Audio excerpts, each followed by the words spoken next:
ሰላም ጤና ይስጥልን ውድ የኖር ኢትዮጵያ ቤተሰቦች ዛሬ ለእናንተ ይመጥናሉ ብለን ያሰብናቸውን መረጃዎችን እናደርሳቸዋለን። ከመረጃዎቹ መካከል የኤርትራ መንግስት ልሳን የሆነው መሶብ ጆርናል ህወሓትን በመደገፍ መግለጫ ማውጣቱ፣ እንደዚሁም የቀድሞ ጀነራል ሳሞራ የኑስ በጽምዶ ጉዳይ የሰጡትን አስተያየት ይዘን ቀርበናል። ከመረጃዎቹ ይሰሙታል። እንደዚሁም የአፋር ህዝብ በተደረገበት ግፍ የተነሳ የወያኔና የሻዕቢያን ትንኮሳ ዛሬ ሰላማዊ ሰልፍ በመውጣት አውግዟል። ከዚህ ጋር በተያያዘ ምን እንዳቀዱ እሱንም ይሰሙታል።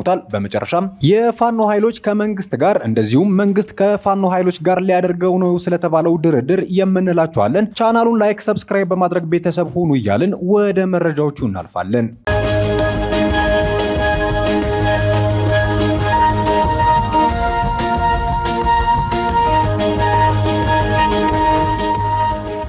በቅድሚያም የኤርትራ መንግስት ልሳን የሆነው መሶብ ጆርናል የደብረ ጽዮን መግለጫን በመደገፍ በድረገጹ ላይ ሀተታውን ያቀረበ ሲሆን በዚህ ንግግሩም የአብይ መንግስት ስልጣኑን ለማራዘም ሲል የውስጥ ግጭቶችን በማስነሳት የምርጫ ጊዜውን ለማራዘም እየሰራ ነው ያለ ሲሆን የአብይ መንግስት ፋኖና ህወሓት በኤርትራ መንግስት ይደገፋሉ ቢልም ምንም አይነት ማስረጃ አላመጣም በማለት አስነብቧል። ከዚህ ጋር በተያያዘ የሻዕቢያ መንግስት የየትኛውንም ጦርነት በራሱ ምድር ላይ ማካሄድ ስለማይፈልግ ጽምዶ የሚል የፋኖ እንደዚሁም የህወሓት ግሩፕ በማዋቀር የመንግስት ግልበጣ ለማድረግ እንቅስቃሴ መጀመሩና ድጋፍ እንደሚያደርግ የአደባባይ ሀቅ ነው። የፍርሃት ጉም የከበበው የኤርትራ መንግስት ሊወጣ በማይችለው የሚዲያ ዘመቻ ቢጀምርም እንዳልተሳካለት በማመን በሚኒስትሮች ደረጃ መግለጫ እስከ ማውጣት ደርሷል። በፕሪቶሪያ ስምምነት ምክንያት ቅር የተሰኘው የኤርትራ መንግስት አሁን ላይ በሞት ለሚፈልገው የህወሓት ቡድን ፊቱን አዙሮ ጠቅላይ ሚኒስትር አብይ የፕሪቶሪያን ስምምነት ጥሷል በማለት ከሷል። ለፕሪቶሪያ ስምምነት ትነግ ቁርጠኛ አቋም አለው በማለት ያሞካሸ ሲሆን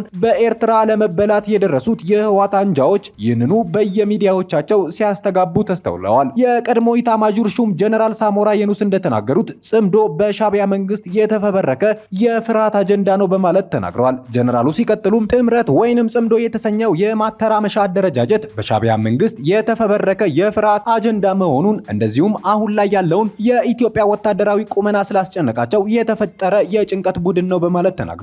ጀነራል ሳሞራ የኑስ እንደገለጹት ሻዕቢያ ጽምዶ የሚል አደረጃጀት የፈጠረው በሁለት ምክንያት ነው። አንደኛው ብቻውን መዋጋት ስለማይችልና አብሮ የሚጠፋ አካል ካለ ይፈልጋል። ሁለተኛው በፌዴራል መንግስትና በትግራይ ክልል መካከል መተማመን እንዳይፈጠር ለማድረግ እንዲያስችለው እንደዚሁም ትግራይን ከኢትዮጵያ አካል ለመገንጠል የተሳበ ነው በማለት ተናግረዋል። የሻዕቢያ መንግስት የትግራይን ህዝብ ከመጉዳት በስተቀር በጎ ነገር አስቦለት አያውቅም ያሉት ጀነራሉ ማሰብም እንደማይችል ተናግረዋል። ከዚህ ጋር በተያያዘ መረጃ ተቀብረው የነበሩት የህወሓት ከባድ የጦር መሳሪያዎች ከተቀበሩበት እንደወጡ መዘገባችን ይታወሳል። እነዚህ ከባባድ የጦር መሳሪያዎች ከተቀበሩበት እየወጡ ወደ ድንበር እየተጓዙ ነው ሲል ቲም አርዶም በፌስቡክ ገጹ አስነብቧል። መረጃው ሲናገርም ህወሓት አሁን በጦር መሳሪያ ልዕልና ነው የሚያምነው። 3 የሱባኤ ዓመታት አባክኗል። እኛም ስለ ህይወት ማሰብ አቁመን ስለ እሷ እያሰብን ዘመናችንን እየነጎደ ነው በማለት ተናግሯል። ህወሓት ከ2 ዓመታት ቆይታ በኋላ ወደ ጀመረው አመጽ ለመመለስ ከፍተኛ ዝግጅት ከሻዕቢያ ጋር የጀመረ ሲሆን የፕሪቶሪያ ስምምነት ስልታዊ ማቀዝቀዣ እንጂ ሰላምን ፍለጋ እንዳልሆነ ዳግም የትግራይ እናቶችን ለማስለቀስ ያለመ እንደሆነ ታውቋል። ፕሪቶሪያ ጊዜ መግዣና ራስን ማደራጃ ሲሆን ያለፉት 2 ዓመታት ደግሞ መልሶ ማቋቋምና በመንግስት በጀት የፈረሱበትንና የወደሙበትን የጦር መሳሪያዎች ዳግም ለማደራጀት እንደሆነ ይታወቃል። ይህም በኢትዮጵያ ላይ ድርብ ክህደት የተፈጠረ ሲሆን እንደዚሁም የተሰጠውን የሰላም መንገድ ባለመከተል መጥፊያውን እየጠረገ ይገኛል። በእርግጠኝነት መናገር የሚቻለው ከዚህ በኋላ ህወሓት አሸንፎ የሚመጣ ሰላም እንደማይኖር የታወቀ ሲሆን ሰፊ የሰላም አማራጮች የነበሩ ሲሆን ነገር ግን ዳግም ለሌላ ግጭት እንጂ ለዘላቂ ሰላም የሚጥር ህወሓት እንደጠፋ የተነገረ ይገኛል። በአፋር ክልል ዞን 2 አካባቢ የተቃጣው ትንኮሳ የፕሪቶሪያ ስምምነት በይፋ መፍረሱን ያረጋገጠ ክስተት ሲሆን መንግስት ከመቀሌ መውጣት ዋጋ እያስከፈለው እንደሆነ እየታየ ይገኛል። ምናልባትም የአሁኑ ጦርነት ከተጀመረ ወደ ድርድር የማስኬድ እድሉን ዘግቶ ለጦርነት ቁማር የትግራይ ወጣቶችን በማስያዝ ከፍተኛ እልቂት ለማስነሳት ዝግጅት እያደረገ ይገኛል። የህወሓት ዓላማ ሀገርን መበተን ሲሆን ለዚህም ማሳያ ለ27 ዓመታት በገዛበት የከፋፍለ ግዛ ፖሊሲ ኢትዮጵያውያን ሳይሆኑ ኤርትራውያን ሲያስተዳድሯት እንደነበረ አቦይ ስብሃት በትላንትናው ዕለት በሚዲያ የተናገሩ መሆናቸው ተዘግቧል። የኢትዮጵያን ደም ሲመጡ የኖሩት አሁንም በመቀሌ ተሸሽገው የሚገኙት እኚሁ አሸባሪዎች ከኤርትራ ጋር በመመሳጠር ዳግም ኢትዮጵያን እንዳልነበረች ለመበተን እየሰሩ ይገኛሉ። ኢትዮጵያን ለመቅበር እየቆፈሩ የሚገኙት ጉድጓድ ራሳቸው ሊቀበሩበት ቀናት ወይንም ቢበዛ ወራትን እየጠበቀ ይገኛል። በቀጣይ መረጃ በደረሰበት ትንኮሳ እንደዚሁም ስደት በእልህና በቁጭት የተነሳው የአፋር ህዝብ ዛሬ ግልብጥ ብሎ በመውጣት ሻዕቢያንና ህወሓትን የሚቃወም ሰልፍ አድርጓል። እንደዚሁም ዛሬ ማለዳ ጀምሮ በአፋር ክልል ሰሜናዊ ዞን መጋሌ ወረዳ ነዋሪዎች የሰሞኑን የህወሓት ትንኮሳ በመቃወም ሰላማዊ ሰልፍ ያደረጉ ሲሆን ሰልፈኞቹ በጽንፈኛው የህወሓት ቡድን በፈጸመው አሳፋሪ ወረራ የተፈናቀሉ ዜጎችን ለማቋቋም አቅማቸው የፈቀደውን ሁሉ እንደሚያበረክቱ በመግለጽ በጽንፈኛ ቡድኑ ላይ ህጋዊ እርምጃ እንዲወሰድ ጠይቀዋል።